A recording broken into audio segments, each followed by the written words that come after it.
We start our show with news out of Brooklyn because the Nets, they announced that Kevin Durant, he's going to begin running and on-court basketball activities this week. He will be reevaluated again in 2 weeks, and today he spoke to reporters for the first time since injuring his MCL on January 8th. I feel better, definitely getting better each day.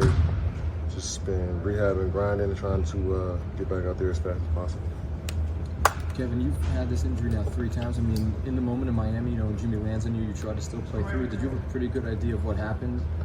Yeah, I felt pretty much knew that I would, be missing some time after he fell on my leg. I've been through that 3 times, and pretty much every time I was in no man's land, not guarding my man or not even in help position. So, I attribute all of that to basically me just being not locked in at that moment, and somebody, used the space that they felt like they just fell into that space. So it was, I knew exactly what happened as soon as I did it, so I was just thinking about the recovery after that. What does rehab look like for you? Just a couple hours a day, just small exercises, trying to build my strength back up. Getting away from not doing any basketball activities for a couple of weeks can set you back, so just trying to do little things. Are you able to, do you just maybe stand around and shoot a ball, or do you not even? No, I don't want to tease myself like that, it's tough not being able to go full speed, so I just try to do the small things first, and then once I'm able to get back on the court, do some things, and that's when I'll lock in on that. More from Kevin Durant in a second, but for now, here's a look at the Nets' next 10 games. It takes them up to a couple of games before the All-Star break. Now, Kevin Durant, he did say that he wants to play in the All-Star game, but he's not going to rush himself. He referenced Golden State and how he wanted to play in that game, but he wasn't quite ready. So here now with Chiney Ogwumike, Jalen Rose, 2 more weeks at least before Kevin Durant is reevaluated here. Jalen, when you're looking at this stretch, what do you want to see from the Nets when Kevin Durant comes back? I've actually recently seen it, and I'm excited about it. I'm enthusiastic about it. As dominant Kyrie, and not just scoring the ball. We know he's as dynamic as it gets, handling the ball, scoring the ball, jumping off of both feet, scoring with both hands, shooting the 3, even posting up players his size or larger. But the playmaking, making people around him better, dropping it off to Claxton, making the game easier for him. The leadership, and that win at Golden State said a lot to me. They got down. They needed to pull together. They rallied behind Kyrie's greatness. If we're going to get that Kyrie when KD returns, this team can make the conference finals. And that Kyrie that we're getting the last few games, I'm going to talk about the 3 specifically, has been phenomenal. I know you said enthusiastic and excited. I'm going to go with more synonyms for Kyrie's play because he's just looked great. He's having a 50-50-90 stretch these last 3 games, averaging 39 points. But this is the most important part. In those 3 games, he's only had 3 turnovers. 3. So he's taking care of the ball. He's making the right play, and he's finishing. I think it took him a while to adjust, and I think we had this argument yesterday. Kyrie should be built for this. Well, that doesn't mean his teammates are necessarily understanding what the dynamics are without KD. Everyone had to sort of reevaluate themselves, find their open pockets, figure out where they're going to be great individually, and we're seeing it manifest in the best way in Kyrie Irving the last 3 games. Right, and then we're seeing his teammates start to get a little bit of that fire too, because Nick Claxton has really come out of his shell. Seth Curry has started shooting the ball a little bit better. Kyrie making the folks around him better. I do know they have taken a little bit of a dip in the standings since Kevin Durant went out. Take a look at this. You can see the net standings, they've already dropped from 2nd to 4th since Kevin Durant's injury. But let's hear a little bit more from Kevin Durant now. When you're missing one of your starters, it's always going to be a rough first couple of games, but I figured that, coaching staff and the players would come together and figure out the best way for us to play, and we did that the last 2 games, going there and beating 2 good teams. The reigning champions who've been playing great at home. I just think that was a character win that shows who we are as a group mentally and physically. Chalk told us that he's seen the team grow. Specifically, when you watch the film of these last couple of games, what has stood out to you about the way they've been able to rally? Just the confidence that we have in one another on both ends of the floor. We get down, we still keep playing.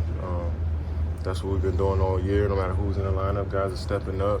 Clark's playing great ball, Kai playing great ball, Ben, Joe, everybody playing great ball these last couple of games, and that's what we're going to need going forward. And it's just watching those games, I just, get excited to get back out there and try to help as well.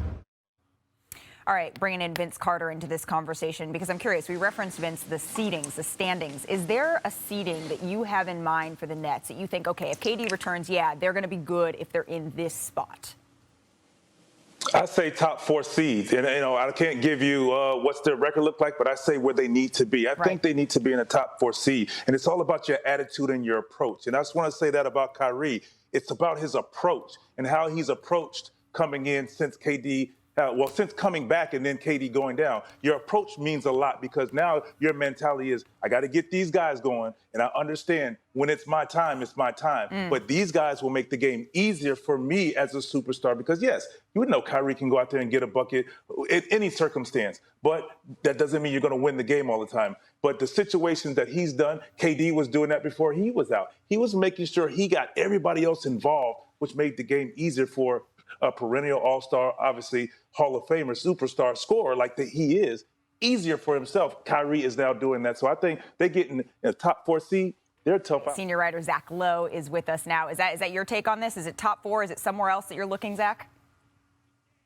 Yeah, you highlighted their schedule. 2 of those next 10 games are against Philadelphia. Yeah. Those are big games to me because you'd love, if you're the Nets, to be 3rd or with a puncher's chance of getting back into the top 3 so that you face the 6th seed instead of one of the other top 5 in the East. But look, we can overcomplicate this. To get out of the East, no matter what your seed is going to be difficult. You're going to have to go through Philly, Milwaukee, Boston, 2 of those 3 teams, hopefully not all 3. So really all you're looking for is just some steadiness. The thing that has eluded this franchise for 4 years, but they've had it now for most of the last 4 months. A togetherness, a steadiness. And Malika, you highlighted Kyrie. We all know what Kyrie can do. You highlighted Nick Claxton. Nick Claxton is a borderline all-star this season. That's how good he's been. Let's see that keep going. Let's see TJ Warren and Joe Harris get healthier and steadier and more consistent. Let's see Ben Simmons, who's had a really up and down season.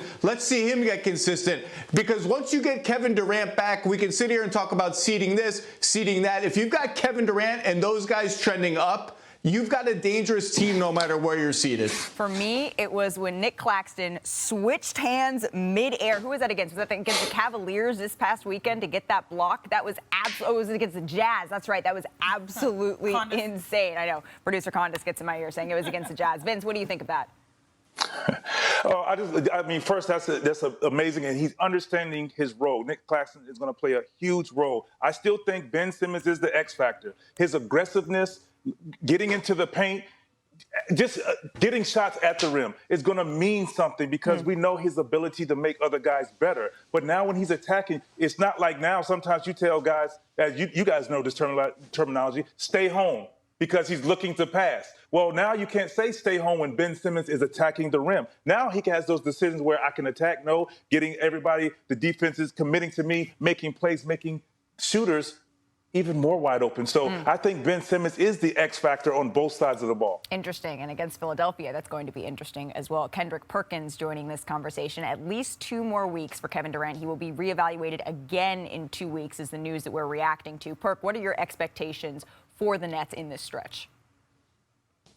Well, they just want to stay afloat, stay in that top 6 range for just being in the playoffs. Again, it's going to rely on Kyrie, and we see there are 2 wins without Kevin Durant. Kyrie has to be spectacular. And just seeing if he could be consistent with that. You don't want to fall out of the top 6 and have to even deal with a play-in tournament to get into the playoffs. Luckily, the Brooklyn Nets gave themselves a lot of room and went on that win streak when they did to give themselves a gap. Now they have a little wiggle room, but they just want to stay in the top 6 and make sure they're right there in the playoffs. Zach?